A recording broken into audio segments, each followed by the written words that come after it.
Phone ತಗ ಬಂದಿದ್ರಂತಲ್ಲ ನಿಂತಕ್ಕೆ ಯಾರೋ phone ತಕ ಬಂದ್ಬಿಟ್ಟಿ ಅಲ್ಲಿಂದ ತಂದಿ ಬೇರೆ ತೋರುವಂತದೇನಿತ್ತು. ನಾನೇನು ಬಟ್ಟೆ ಬಿಚ್ಚಾಕ್ಬಿಟ್ಟು ಡ್ಯಾನ್ಸ್ ಮಾಡ್ತಿದ್ನೋ, ರೊಕ್ಕ ಸೀರೆ ಬಿಚ್ಚಾಕ್ಬಿಟ್ಟು ಡ್ಯಾನ್ಸ್ ಮಾಡ್ತಿದ್ನೋ.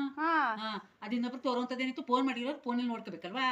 ಎಲ್ಲ ನೋಡ್ಕೊಳಲ್ವಾ? ಎಲ್ಲರೂ ನೋಡ್ಕೊಂಡು ಅಯ್ಯೋ ಸಾಕಮ್ಮಜ್ಜಿ ಎಷ್ಟ್ ಚೆನ್ನಾಗ್ ಮಾಡ್ತಾರೆ ಅವ್ರ ಕೈಲಿ ಮಾಡ್ಸಿ ಅಂತ ಹೇಳಲ್ವಾ? ಎಷ್ಟೊಂದ್ ಜನ ಕೇಳ್ತಾರ ಗೊತ್ತಾ, ಮೆಸೇಜ್ ಹಾಕ್ತಾರೆ. ಹೊಟ್ಟೆ ಉರಿ ತಗೋ ಅವ್ರಿಗೆ, ಅವ್ರು ಬರಲ್ವಲ್ಲ ಮೊಬೈಲ್ ಅಲ್ಲಿ, ನೀನು ಚೆನ್ನಾಗಿ ಇಷ್ಟ ಆಯ್ತಾ ಇದೆಯಲ್ಲ, ನಿನ್ ಕಂಡ್ರಿಗೆ ಎಲ್ಲರಿಗೂ ಇಷ್ಟ ಆಯ್ತೈತಲ್ಲ, ಅದಕ್ಕೆ ಹೊಟ್ಟೆ ಉರಿ ಕಂಡ್ ಅಂತಾರೆ. ಅತ್ತೊಂದು ತೋರು ಅಂತ ಹೇಳಿದ್ರೆ ಹಂಗ್ ಮಾಡ್ತಾರೆ. ನಮ್ಮ ಊರಲ್ಲಿ ಯಾಕೆ ಕಲ್ತಾರೆ ಬುದ್ಧಿಯಾ? ಇನ್ನೊಂದ್ಸತಿ ಬಂದ್ರೆ ಸಾಕಮ್ಮ, ಬಾಯ್ಲಿ ಮಾಡೋದು ವಾಸಂತಿ ಕರ್ಕೊಂಡ್ ಹೋಯ್ತೀನಿ, ಅದೇನ್ ಅವಳ ಜೊತೆ ಕಷ್ಟ ಸುಖ ಮಾತಾಡೋರಿ, ಅದನ್ನ ವಿಡಿಯೋ ಮಾಡಿ ಹಾಕ್ತಾಳೆ ಬಾ ಅಂತ ಕರ್ಕಲ್ಲ. ತೋರುವಂತದ್ ಏನಿತ್ತು ಅಂತ ಫೋನ್ ಮಾಡಿದ್ರೆ ನೀನ್ ನೋಡ್ಕೋಬೇಕಲ್ವಾ. ಅದ ಕರ್ಕಬ ನೆಕ್ಸ್ಟ್, ಗೊತ್ತಾಯ್ತಾ? ತೋರುವಂತದ್ ಏನಿತ್ತವ? ಏನ್ ಕೆಲಸ ಮಾಡಿದ್ದೆ? ಕಳ್ತನ ಮಾಡಿದ್ನ? ಅವಳು ಹೊಟ್ಟೆ ಊರಿಗಂಗೆ ಆಡೋದು. ಯಾರ ಮನೆ ನುಗ್ಗಿದ್ದ ನ್ಯಾಯ ಕುಡ್ಸಿದ್ರ? ತೆಂಗ್ ಮರ ಕಟ್ಟಿರೋ, ಲೈಟ್ ಕಂಬ ಕಟ್ಟಿರೋ ನನ್ನ ಕರ್ಕಬ ನೆಕ್ಸ್ಟ್. ನನಗೆ ಕಾಪತ್ತಲ್ವಾ? ಹೊತ್ತತೆ ಅಲ್ಲ ಕಾಪತ್ತದ ನೆಕ್ಸ್ಟ್ ಕರ್ಕಬ, ಅವಳನ್ನವೇ ಜಾಯಿನ್ ಮಾಡ್ಕೊಳ್ಳೋಣ ವಿಡಿಯೋ ಮಾಡಕ್ಕೆ. ಆಯ್ತಾ? ಏನಂದ್ರೆ ಕರ್ಕಬ ನೀನು ಅಷ್ಟೇ.